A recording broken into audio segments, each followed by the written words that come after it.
हाँ तो मेरे प्यारे देशवासियों, पिछले लेक्चर में हमने पढ़ा था रिलेशंस यानी रिश्ते। आज हम पढ़ेंगे टाइप्स ऑफ रिलेशंस, रिश्तों के प्रकार कि जो डिफरेंट रिलेशंस हैं वो क्या कहलाते हैं, वो ये रिश्ता क्या कहलाता है। ठीक है, तो ये पढ़ेंगे अब। तो सबसे पहला लिखो, first type is called identity relation. Identity relation क्या होता है? लिखो, a relation R on a set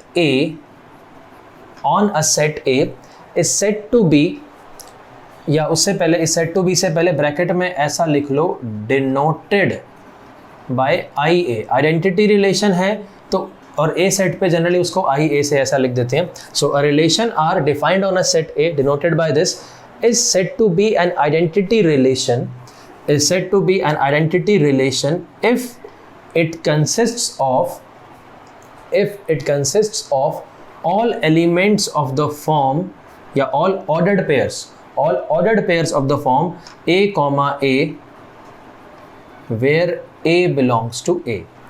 If it consists of all ordered pair of the form A, A where A belongs to A, मतलब क्या है इस बात का? जैसे फॉर एग्जाम्पल मान लो सेट A है, इसमें आ रहा है 1 2 3।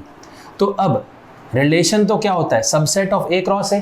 तो अब A क्रॉस A में तो कितने एलिमेंट्स आएंगे? 9 एलिमेंट्स, 1 1 1 2 1 3 2 1 2 2 2 3 3 1 3 2 3 3, 9 एलिमेंट्स आएंगे।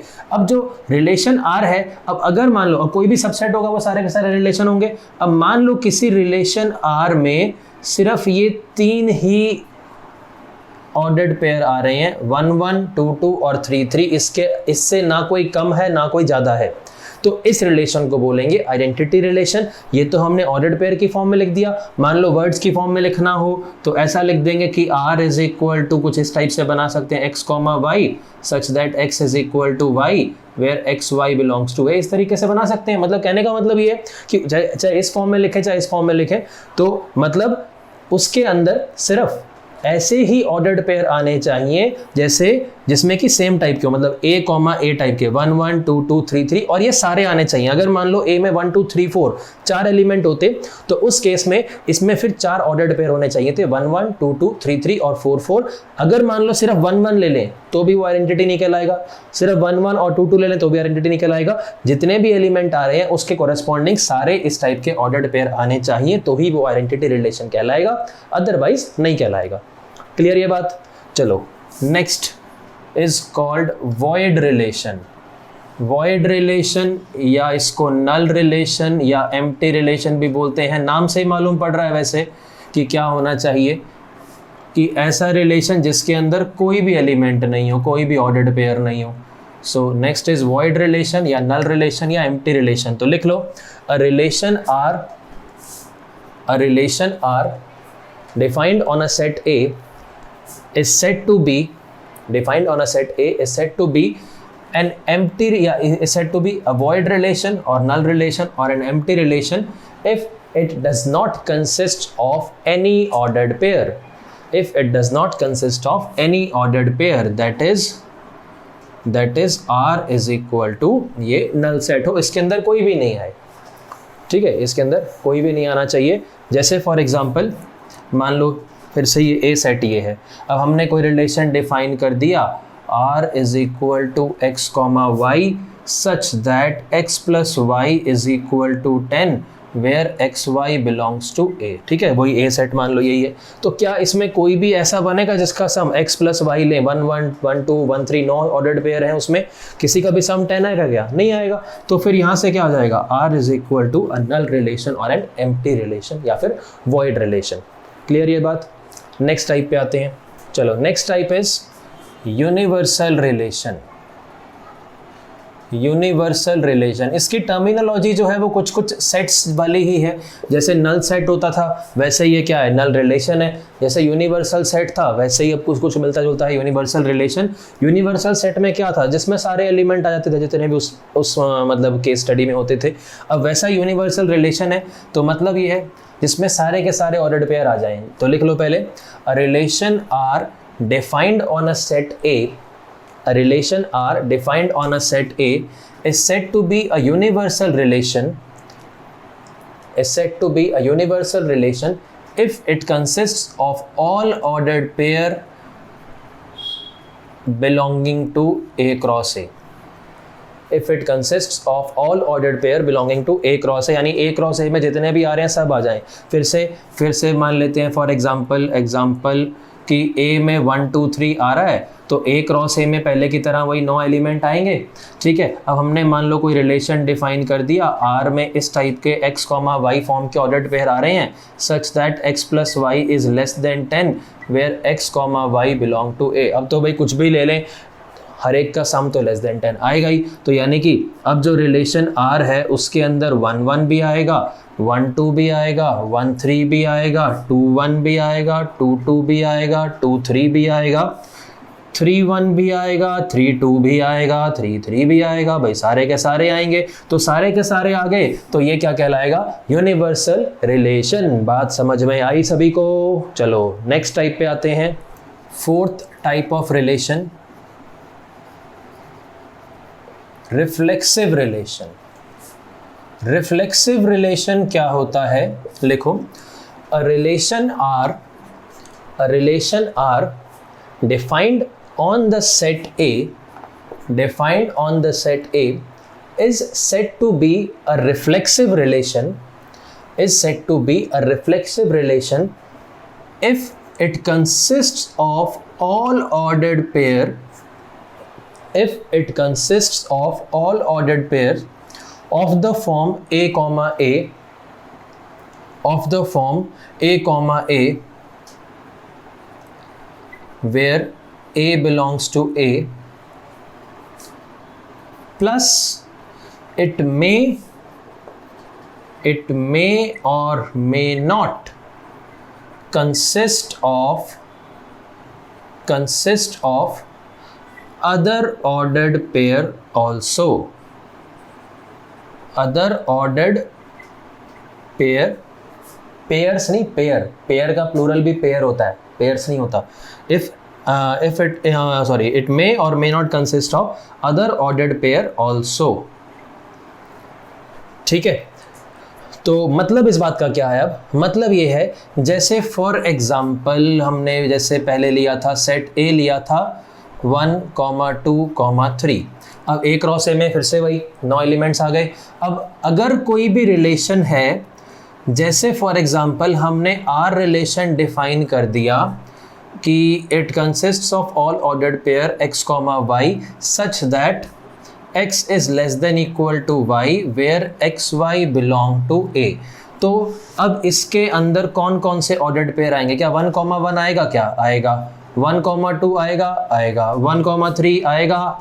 2, 1 नहीं आएगा।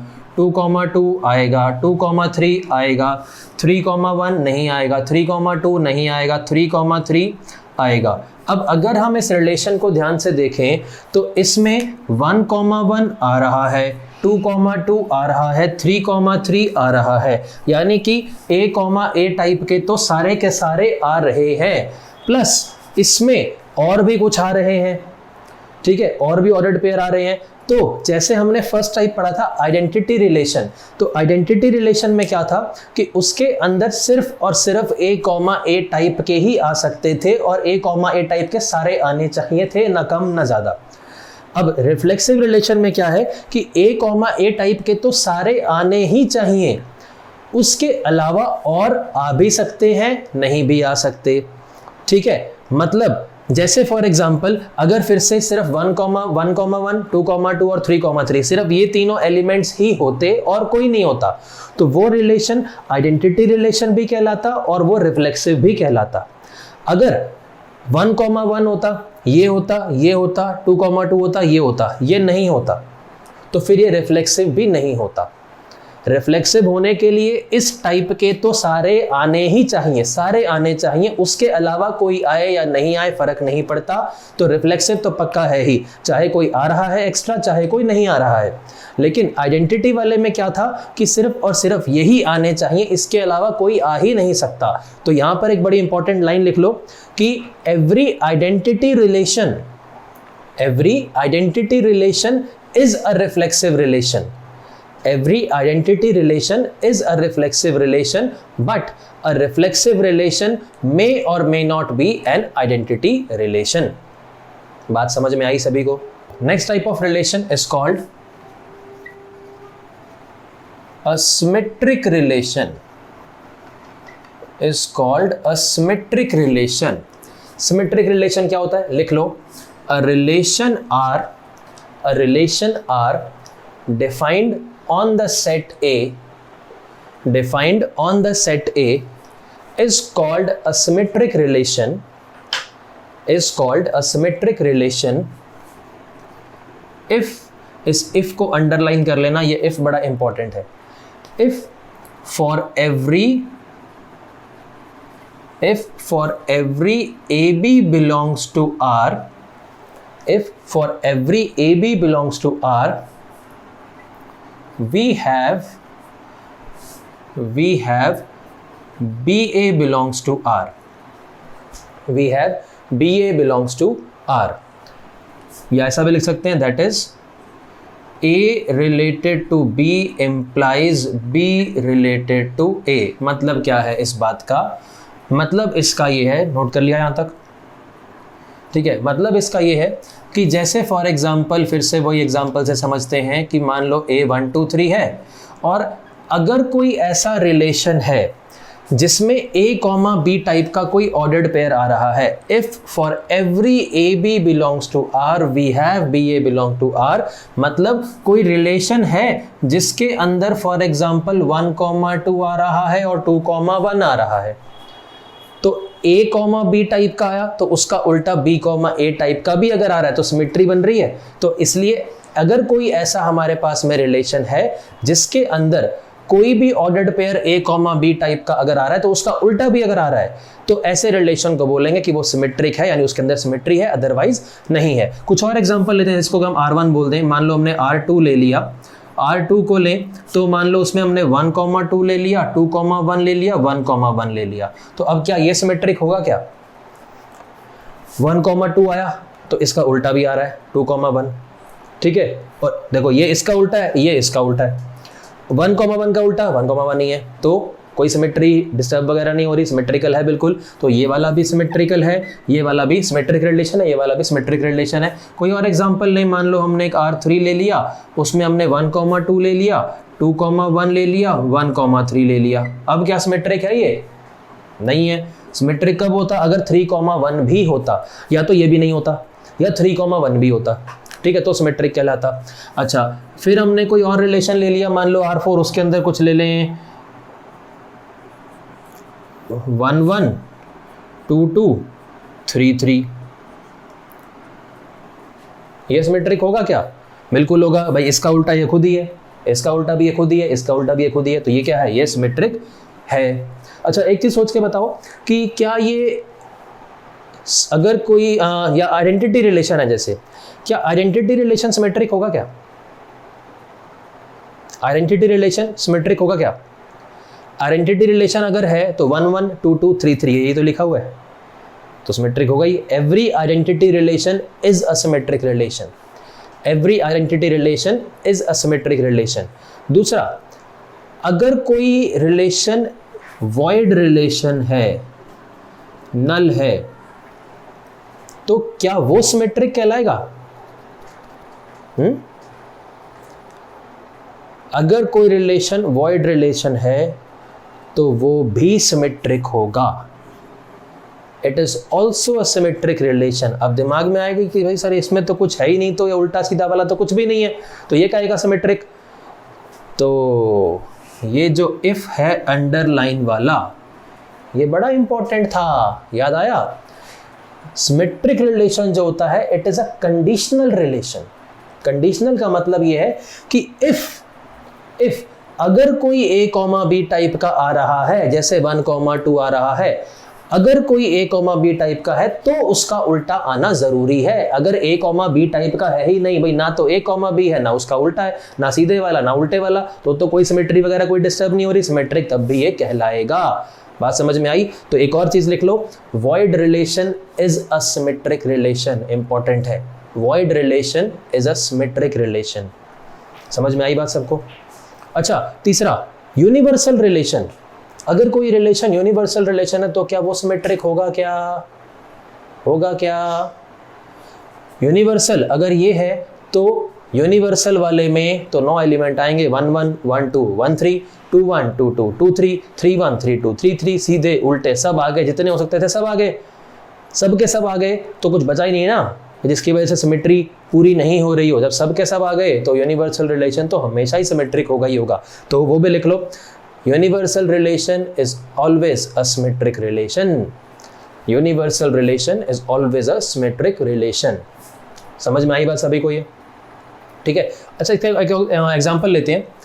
जैसे मान लो अगर हम ये कह दें कि जैसे L है कि क्वेश्चन ही लिख लो इसको बना के कि let L be the set of all straight lines in a plane. Let L be the set of all straight lines, be the set of all straight lines in a plane, in a plane. Then find whether the relation is perpendicular to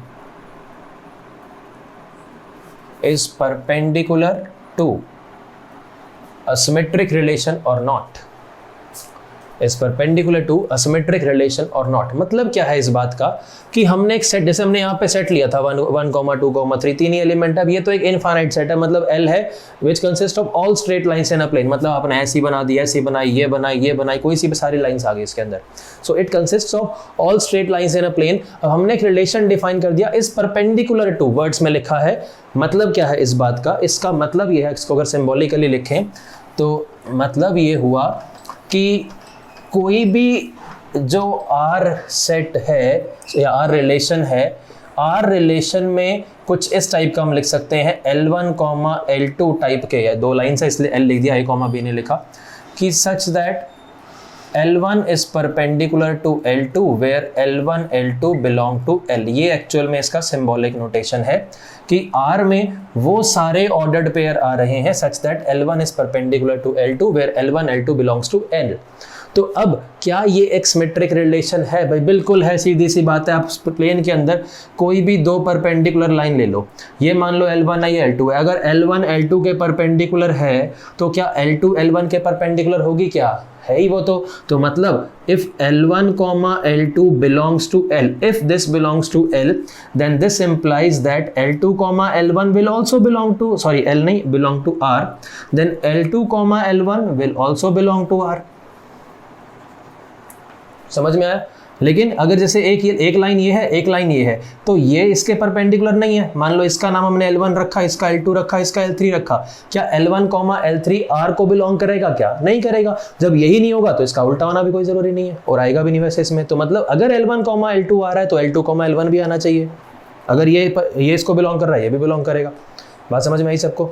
ठीक है. तो सीधा सा मतलब ये है कि अगर कोई भी एक टाइप का ऐसा एलिमेंट आ रहा है, उसका उल्टा एलिमेंट भी आना चाहिए तो सिमेट्रिक है, अदरवाइज नहीं है. अगर ऐसा आ रहा है तो आना चाहिए, कुछ भी नहीं आ रहा तो कोई दिक्कत नहीं है भाई.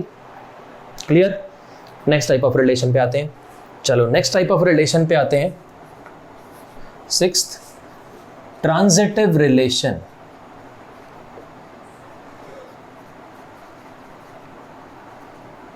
ट्रांजिटिव रिलेशन क्या होता है? लिखो, a relation R defined on the set A, a relation R defined on the set A is said to be a transitive relation, if, underline वाला if important है, if for every AB belongs to R and BC belongs to R, we have AC belongs to R. if for every AB belongs to R and BC belongs to R, we have AC belongs to R. मतलब क्या है इसका, जैसे for example फिर से वही A1, 2, 3 वाले से समझते हैं। अब अगर मान लो हमने कोई रिलेशन लिया जिसके अंदर एलिमेंट्स आए 1, 2, 2, 3 और 1, 3, तो देखो इसमें ये सपोज इसको हम एक तरह से A, B की तरह ट्रीट करें। 1, 2, तो इसका जो दूसरा एलिमेंट है और इसका जो पहला एलिमेंट है सेम है। So if for every A, B belong to R, जैसे 1, 2 है और एक और ऑर्डर्ड पेयर आ गया जिसका पहला एलिमेंट सेम है 2, 3, तो अब क्या होना चाहिए, अब इसका पहला और इसका जो दूसरा है यानी कि 1, 3 वाला, ये भी इसके अंदर होना चाहिए। अगर ऐसा है तो ये रिलेशन कहलाएगा ट्रांजिटिव रिलेशन, अदरवाइज नहीं।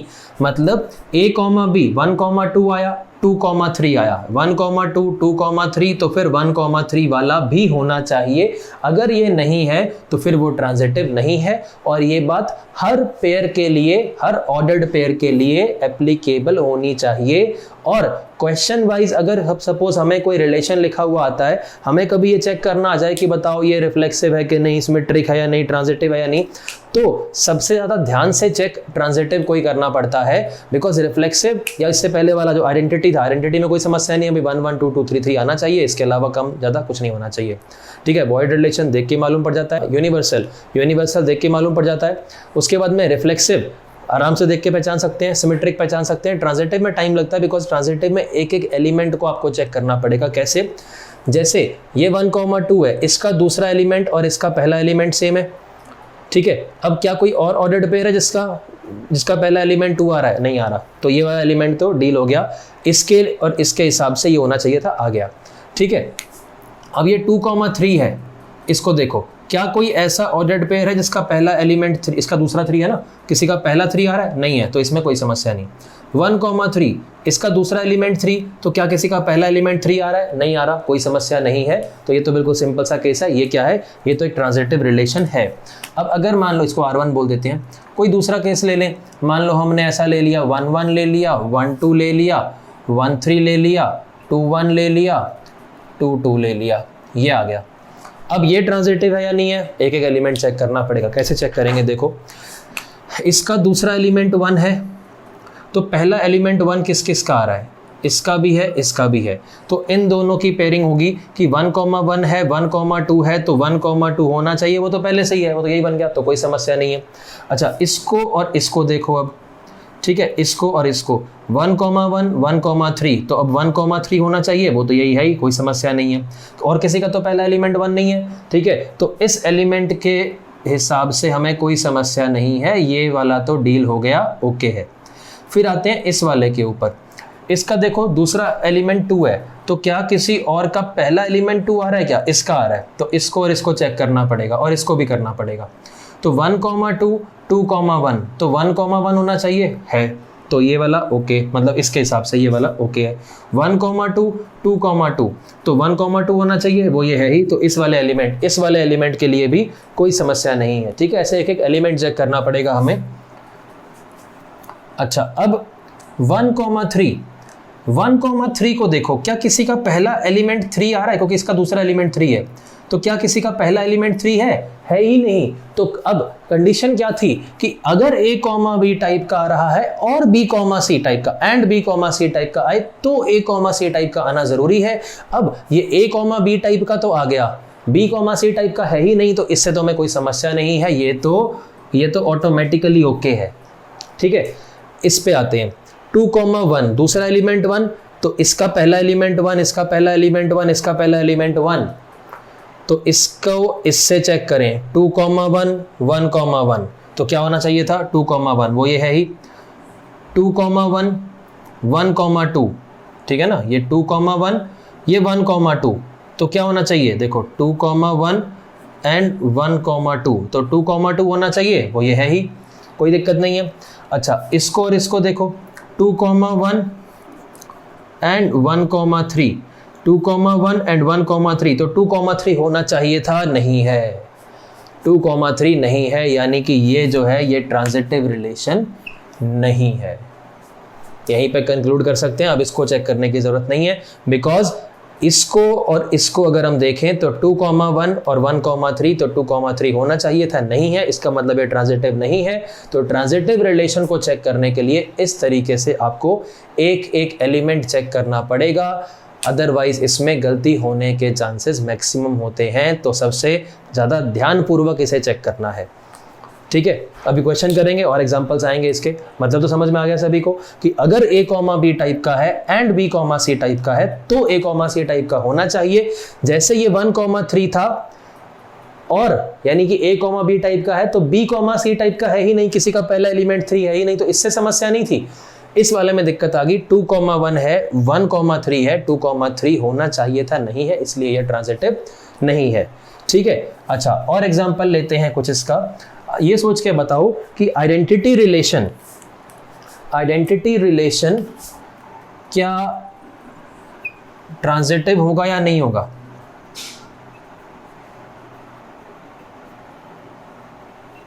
आइडेंटिटी रिलेशन ट्रांजिटिव होगा या नहीं होगा?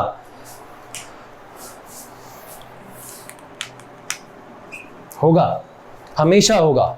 रीजन 1,1 है आइडेंटिटी में, तो भाई इसके अलावा कुछ आएगा ही नहीं। 1,1 है, इसके अलावा क्या कोई ऐसा है जिसका पहला एलिमेंट 1 हो रहा हो? क्या कोई ऐसा एलिमेंट है जिसका पहला एलिमेंट 2 हो रहा हो? भाई यही वाले खुद ही हैं और कोई है ही नहीं। तो identity relation is always a transitive relation. Identity relation is always a transitive relation, लिख लो इसको। दूसरा, वॉइड रिलेशन के ऊपर आते हैं। वॉइड रिलेशन यानी कि नल रिलेशन अगर है तो क्या वो ट्रांजिटिव होगा या नहीं होगा?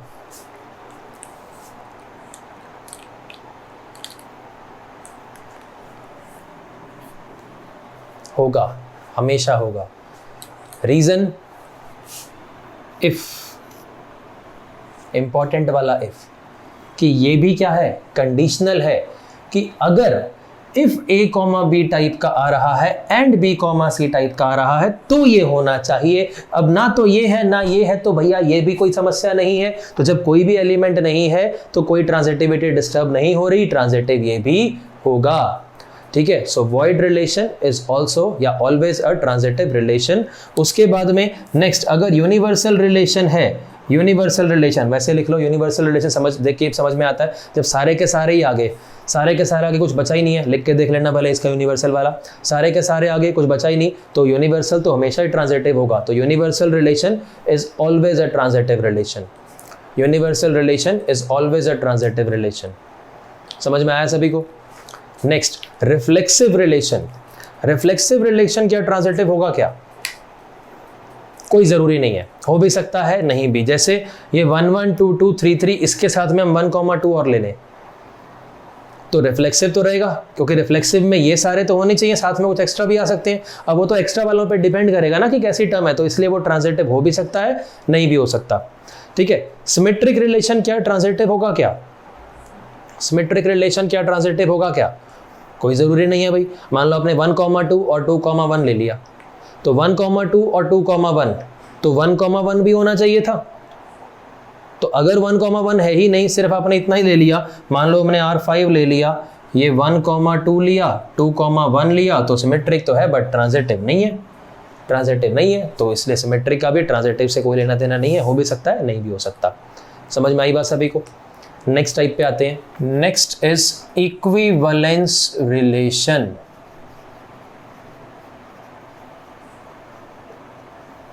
इक्विवेलेंस रिलेशन, इक्विवेलेंस रिलेशन क्या होता है? लिखो, a relation R defined on the set A, a relation R defined on the set A is said to be an equivalence relation, is said to be an equivalence relation if, is said to be an equivalence relation if it is, if it is reflexive symmetric and transitive. तो अगर कोई relation reflexive भी हो, symmetric भी हो, transitive भी हो, ये तीनों हो, तब ऐसे रिलेशन को बोलते हैं कि वो इक्विवेलेंस रिलेशन है। ये सारे हैं, एक रिफ्लेक्सिव भी हो, सिमेट्रिक भी हो, ट्रांजिटिव भी हो, then it is an equivalence relation, otherwise not. ठीक है, जैसे फॉर एग्जांपल ये लिखा हुआ है, क्या ये रिफ्लेक्सिव है? क्या है?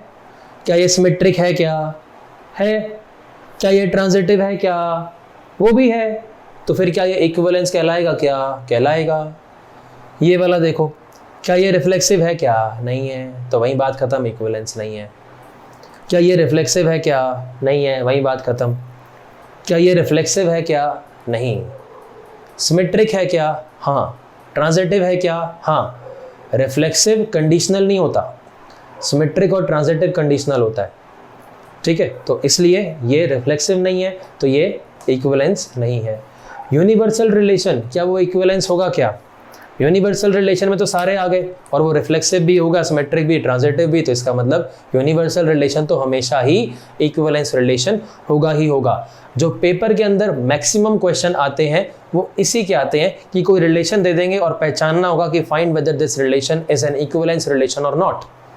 क्योंकि इक्विवेलेंस चेक करने में आपके सारे कॉन्सेप्ट चेक हो जाएंगे एक ही क्वेश्चन से, कि आपको इक्विवेलेंस चेक करने के लिए आपको रिफ्लेक्सिव भी चेक करना पड़ेगा, आपको सिमेट्रिक भी चेक करना पड़ेगा, और आपको ट्रांजिटिव भी चेक करना पड़ेगा।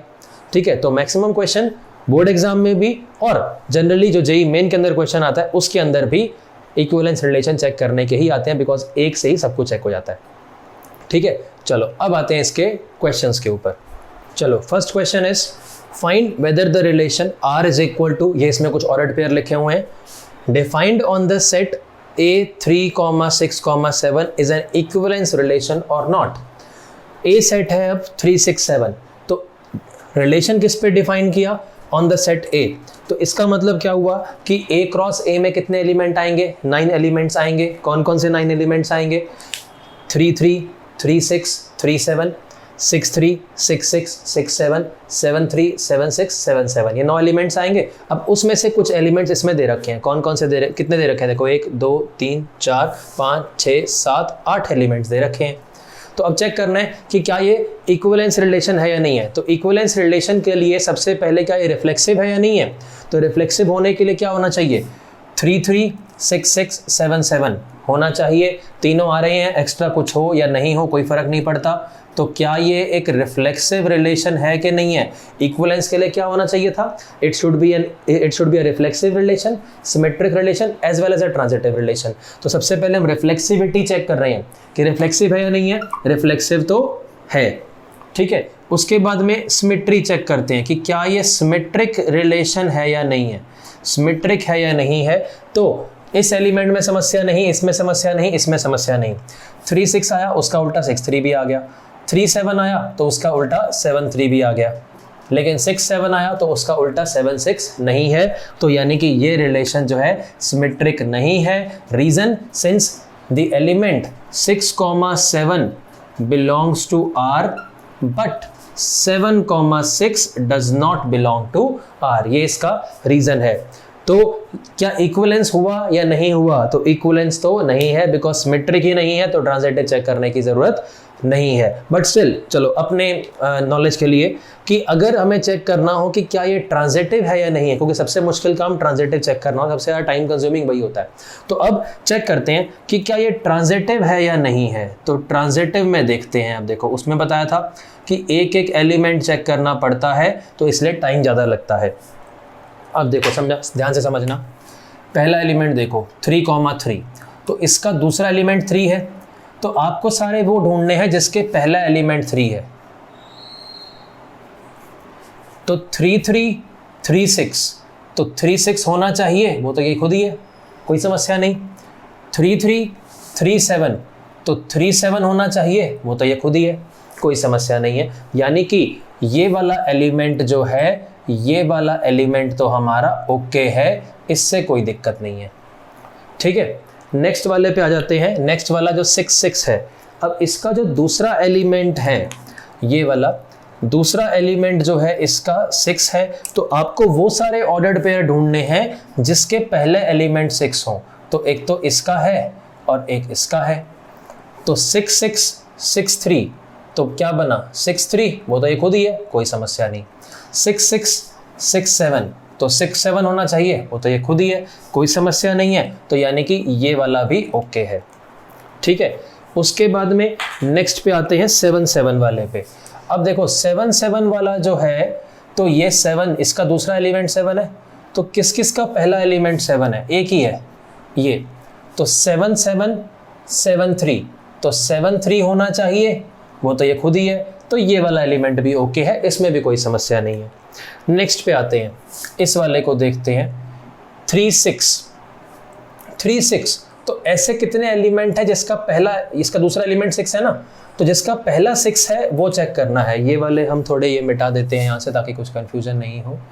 इसको भी हटा देते हैं, इसको भी हटा देते हैं, इन सबको भी हटा देते हैं। ये तीनों ओके हो चुके हैं हमारे, इन तीनों को हम यहाँ पर ये ओके कर देते हैं, ठीक है। अच्छा, अब ये 3 6 है, तो किस किस का पहला एलिमेंट 6 आ रहा है।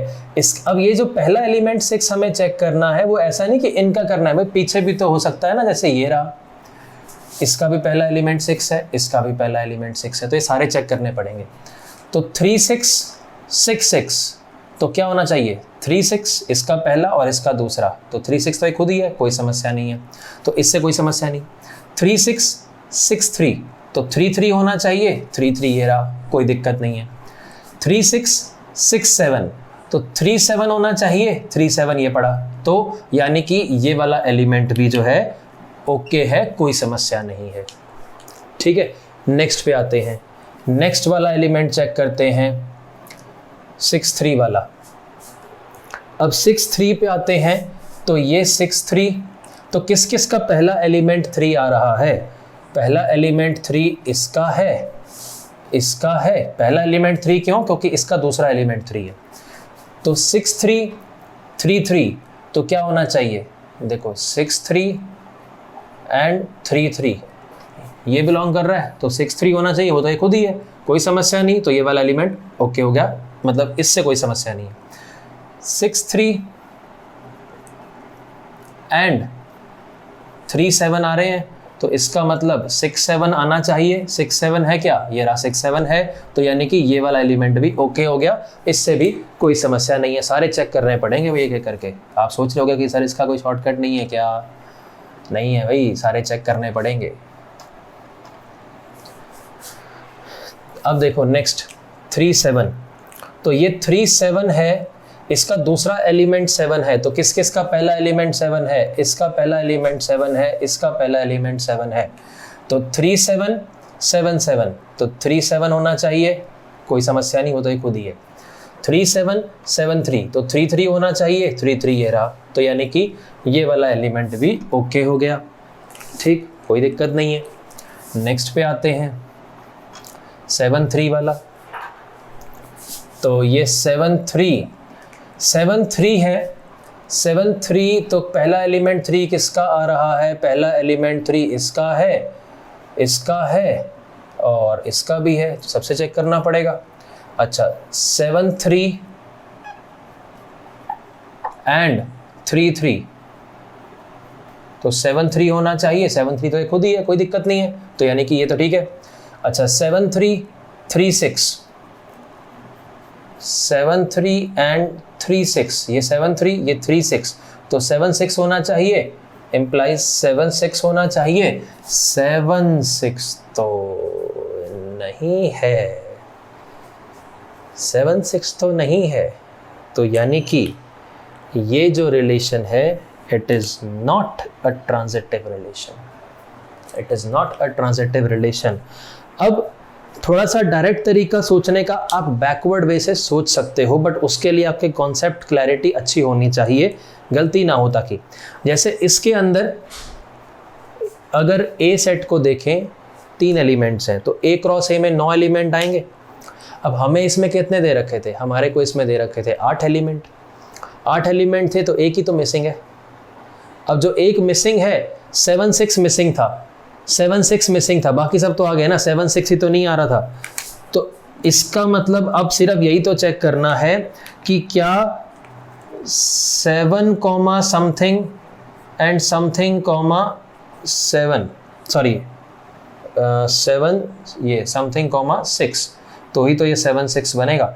तो यानी कि अब यहाँ पर 7 3 और 3 7 होता तो ये 7 6 बनता, और जो कि नहीं बन रहा तो 7 3 भी इसके अंदर आ रहा है, 7 3 भी आ रहा है और 3 6 भी आ रहा है। ये उल्टा बैकवर्ड सोचने का तरीका है कि जो मिसिंग है आपने उसके हिसाब से देख लिया कि जो उसके कॉरेस्पॉन्डिंग जो होने चाहिए थे A comma B and B comma C type के होने चाहिए थे, क्या वो दोनों आ रहे हैं? क्या वो दोनों आ रहे हैं, और जो मिसिंग है वो 7 कॉमा 6 है, इसलिए ट्रांजिटिव नहीं है।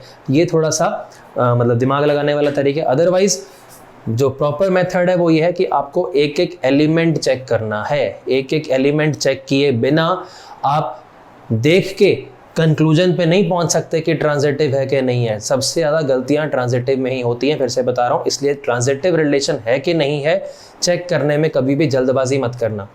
रिफ्लेक्सिव बिल्कुल सिंपल होता है, सिमेट्रिक बिल्कुल सिंपल होता है। अगर हमसे पूछ लें क्या ये आइडेंटिटी रिलेशन है, क्या देख के बता सकते हैं आइडेंटिटी रिलेशन तो नहीं है, बिकॉज आइडेंटिटी में तो सिर्फ ये 3 होने चाहिए थे, इसके अलावा कुछ भी आ गया तो मतलब आइडेंटिटी नहीं है।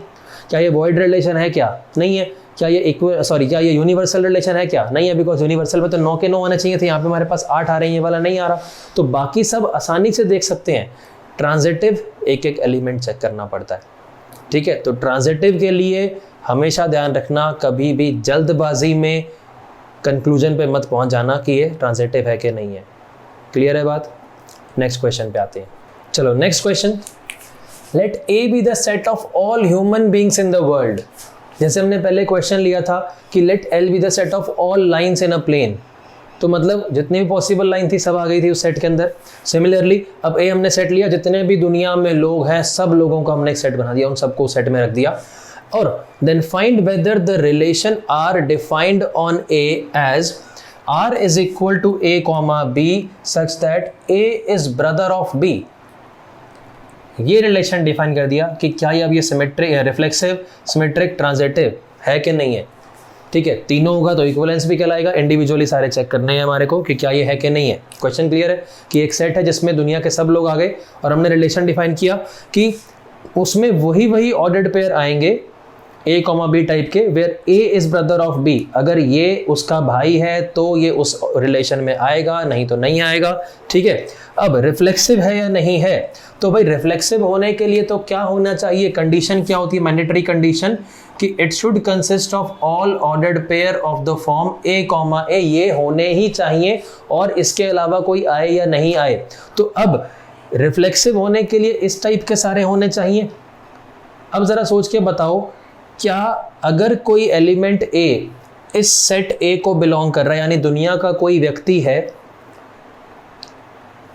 और वही व्यक्ति है, ठीक है, तो क्या वो इस रिलेशन को ओबे करेंगे? मतलब क्या कोई इंसान ए इज ब्रदर ऑफ ए अगर करें, हो सकता है क्या? क्या कोई इंसान अपना ही भाई हो सकता है? क्या कोई इंसान अपना ही भाई हो सकता है? क्या अकेलेपन का भाई नहीं, वैसे क्या कोई इंसान अपना ही भाई हो सकता है? नहीं हो सकता।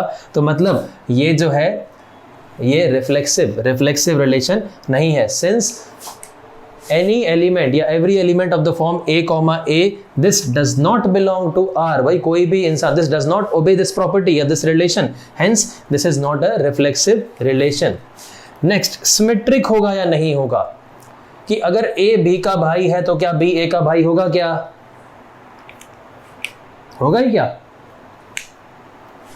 अगर A B का भाई है, मतलब देखो सिमेट्रिक होने के लिए क्या होना चाहिए कि अगर A कॉमा B इसको बिलोंग कर रहा है तो B कॉमा A भी होना चाहिए, ठीक है। तो अगर राम श्याम का भाई है तो श्याम राम का भी तो भाई हुआ, तो यानी कि सिमेट्रिक होना चाहिए।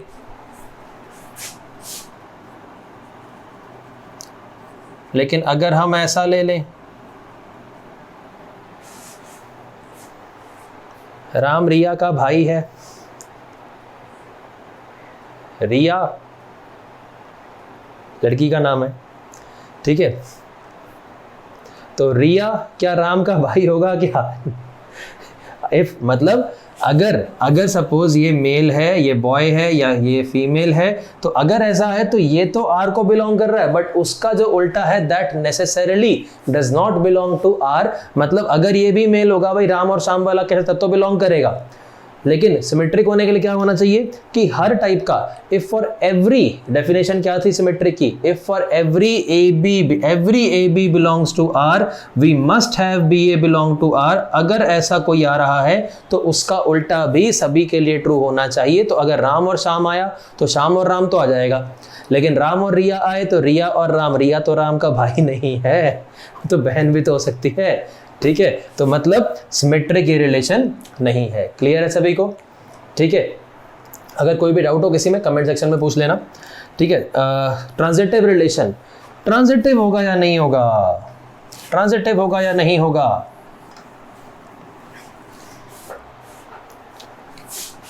अगर राम और श्याम, राम श्याम का भाई है,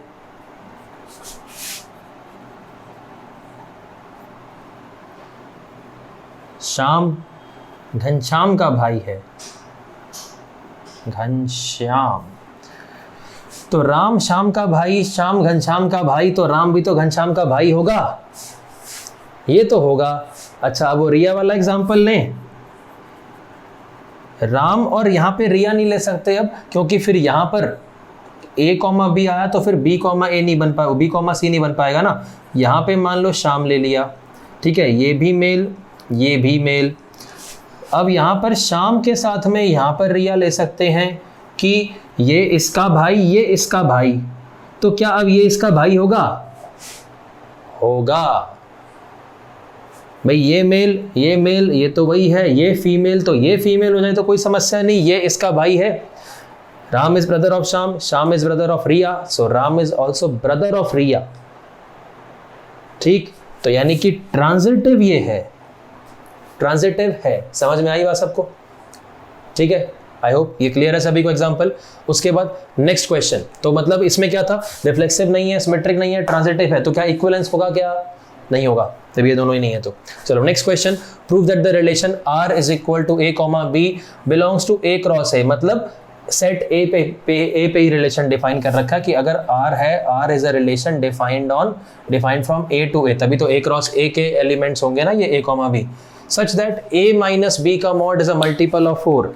मतलब हमने ऐसा रिलेशन डिफाइन कर दिया है। अब जो भी इस कंडीशन को सेटिस्फाई करेंगे, इस कंडीशन को सेटिस्फाई करेंगे, वो सारे रिलेशन R में आएंगे। लेकिन अब सेट A क्या है? सेट A ये दे रखा है, सेट A में दे रखा है कि इसके अंदर सारे एलिमेंट्स आ रहे हैं कौन से? X टाइप के, where X belongs to Z and 0 less than equal to x less than equal to 12। मतलब कि ये है कि ये जो सेट A है, इस सेट A में कुल मिला के 13 एलिमेंट्स आ रहे हैं। 0 1 2 3 4 5 6 7 8 9 10 11 12। A क्रॉस A में कितने एलिमेंट आएंगे? A क्रॉस A में 169 एलिमेंट्स आएंगे। लेकिन इस रिलेशन R में उन 169 ऑर्डर्ड पेयर में से कौन कौन से बिलोंग करेंगे? सिर्फ वही जो इस कंडीशन को सेटिस्फाई करेंगे। अब हमें प्रूव करना है, इस टाइप के क्वेश्चन बोर्ड एग्जाम में आते हैं, प्रूव करना है कि एक इक्विवेलेंस रिलेशन है।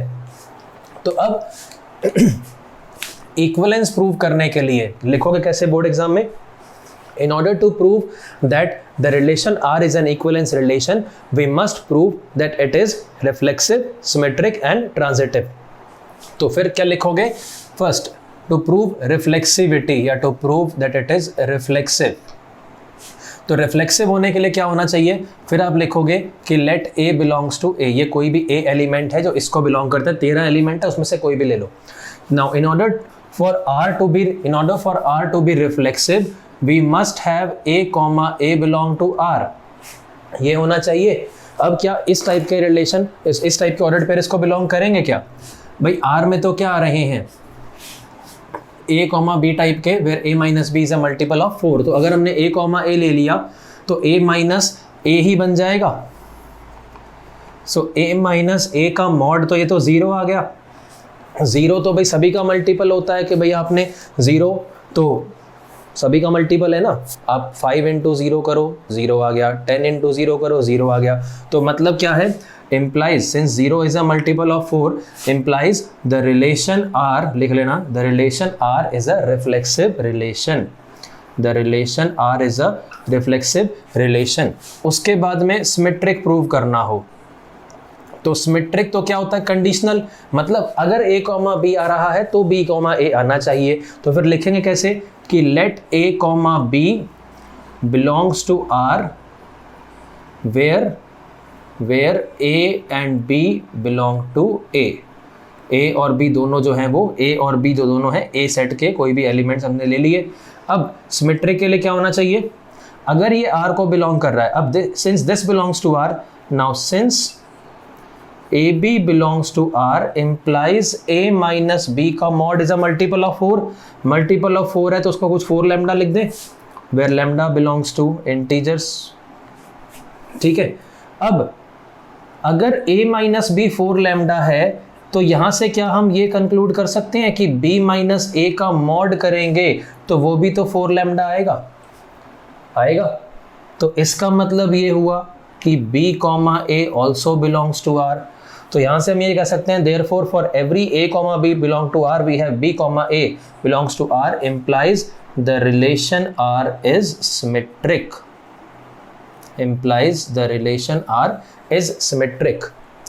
ये पॉइंट क्लियर, ठीक है। तीसरा, क्या ये ट्रांजिटिव है या नहीं है, तो उसके लिए क्या लिखेंगे कि let AB and BC belong to R where A B C belong to A। मतलब ये कोई A के कोई भी 3 एलिमेंट्स हैं, A कॉमा B भी R को बिलोंग कर रहा है, B कॉमा C भी R को बिलोंग कर रहा है, implies A माइनस बी का मॉड कुछ 4 लैम्डा हो जाएगा एंड यही लिख देते हैं, एंड B माइनस सी का मॉड कुछ 4 म्यू लिख देते हैं, या लैम्डा डैश लिख देते हैं, चलो ये बन जाएगा। ठीक है, अब हमें क्या करना है, अगर A कॉमा बी और B कॉमा सी बिलोंग कर रहा है तो A कॉमा सी भी बिलोंग करना चाहिए, यानी कि हमारे को ये प्रूव करना है कि A माइनस सी का मॉड भी 4 का मल्टीपल बनेगा। ठीक है, अगेन यहाँ पे लैम्डा डैश कोई भी इंटीजर्स हैं। ठीक है, अब देखो यहाँ से हम ये कह सकते हैं implies A minus B is equal to plus minus 4 lambda and B minus C is equal to plus minus 4 lambda dash.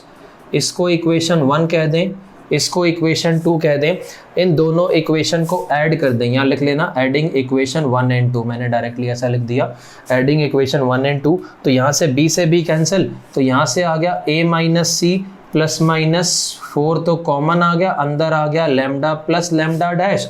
तो यानी कि ये प्लस माइनस को तो हम इधर ऐसे मॉड लिख के एडजस्ट कर सकते हैं, तो ये आ गया A माइनस सी का mod is equal to 4 into lambda double dash लिख सकते हैं, ऐसा लैम्डा प्लस लैम्डा डैश को ऐसा लिख दिया।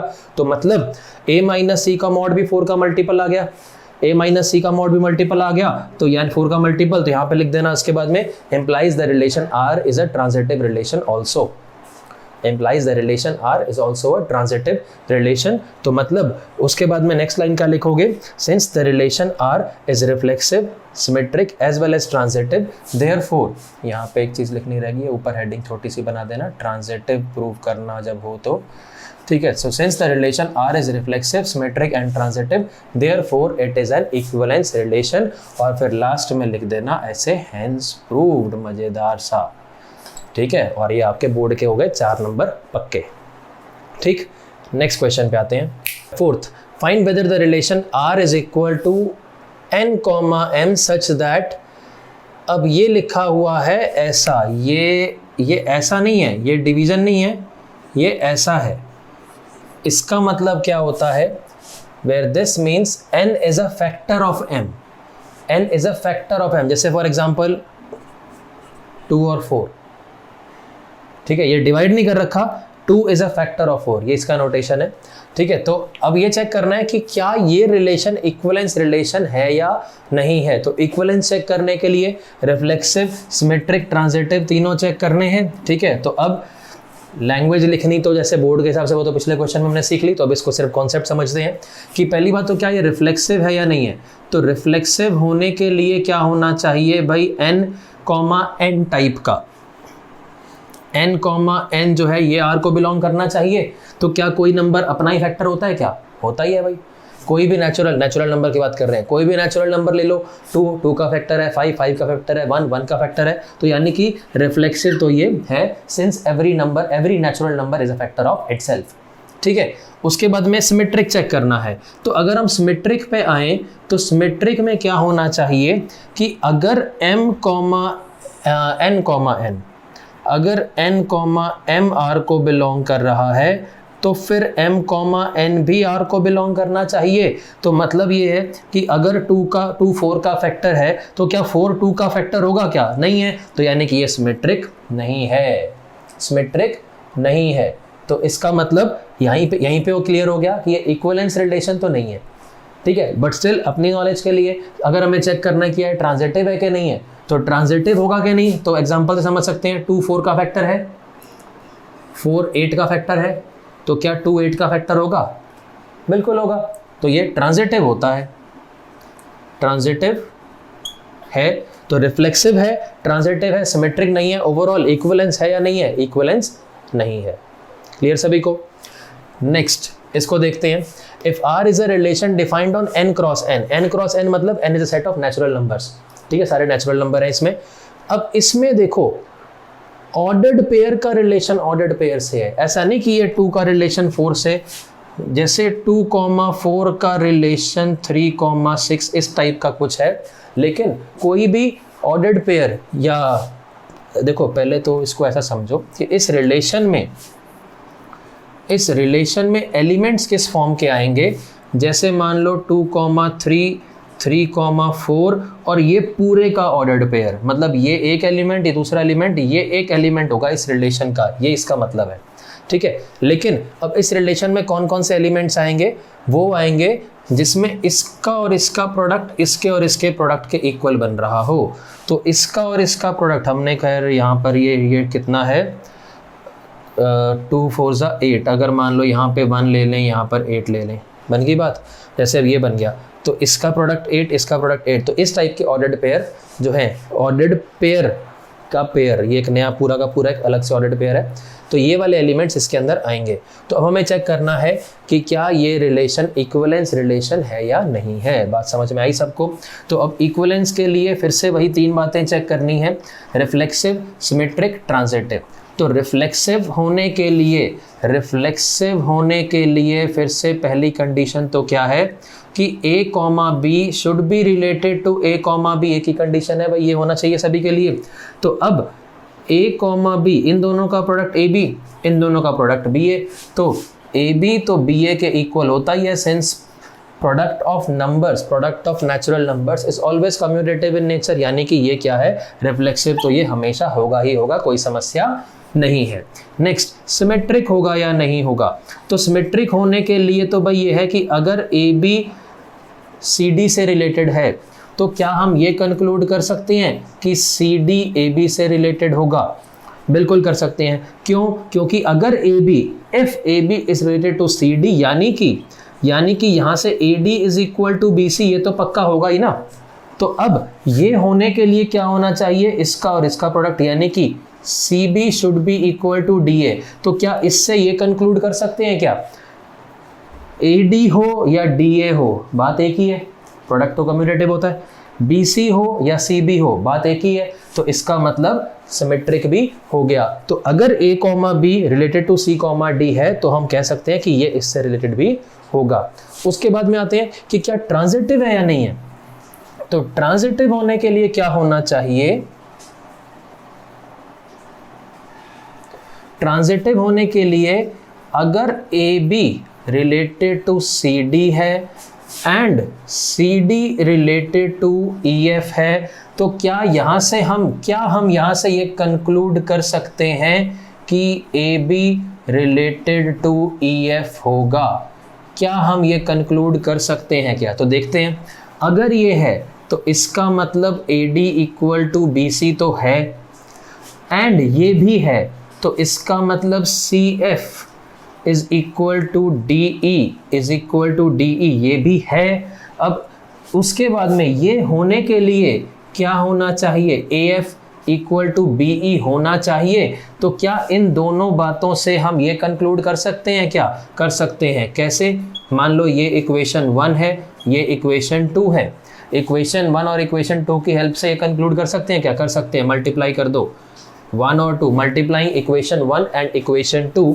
तो यहाँ से आ गया ADCF is equal to BCDE, C से C कट गया, D से D कट गया, AF is equal to BE आ गया, AF is equal to BE आ गया। इम्प्लाइज, यहीं लिख देते हैं, ये implies AB is related to EF। तो मतलब अगर ये R को बिलोंग कर रहा है, ये भी R को बिलोंग कर रहा है, तो ये भी R को बिलोंग करेगा। तो that means this relation is transitive also. तो यानी कि ओवरऑल जो है ये वाला रिलेशन इक्विवेलेंस रिलेशन होगा। बात समझ में आई सभी के? चलो अब रिलेशंस के आप सारे क्वेश्चंस कर सकते हैं। इसके एनसीईआरटी के भी सारे क्वेश्चन जरूर कर लेना, बिकॉज एनसीईआरटी के हिसाब से इंपॉर्टेंट है ये। और अब नेक्स्ट वीडियो में या नेक्स्ट लेक्चर में हम स्टार्ट करेंगे functions, very very important topic, और वो पूरे के पूरे कैलकुलस की रीढ़ की हड्डी है। ठीक है, तो उसके लिए अब पहले ये पढ़ लेना, नेक्स्ट लेक्चर में हम स्टार्ट करेंगे functions, very very important topic, और उससे हमारा जो कोर कैलकुलस है उसकी शुरुआत हो जाएगी। और कैलकुलस बड़ा लंबा चलने वाला है, बहुत सारी वीडियोज आएंगी उसकी। ठीक है, तो चलो अब मिलते हैं नेक्स्ट वीडियो में। Take care, bye bye.